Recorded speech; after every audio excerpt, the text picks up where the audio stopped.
Оросын албаны улсын засгийн газрын дэд дарга Юрий Петрович Трутнев манай улсад албан ёсны айлчил хийж байна. Тэрээр дөнгөж онгоцноос буусан даруйда Жуковын музейг зорьсон байна. Тэрээр дэлхийн 2 дугаар дайнд баатарлаг ялтыг авчирсан маршал Георгий Константинович Жуковын хөшөөнд хүндэтгэл үзүүлж цэцэг өргөсөн юм а.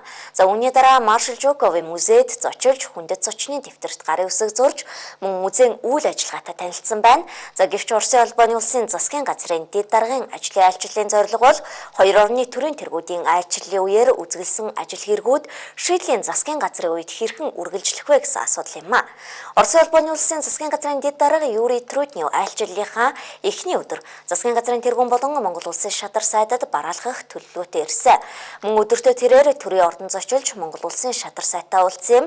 Төрийн ордон талууд уулзаж хэлэлцээр баталгаажсан асуудлын хүрээнд санал солилцож 2 орны найрсаг хамтын ажиллагааг үргэлжлүүлэн хөгжүүлэхээр ажиллах болно гэлээ. За ялангуяа 2 орны төрийн тэргүүдийн тохиролцсон ажлуудыг бодит болгох, эрчимжүүлэхээр талууд анхаарч ажиллахаар болжээ.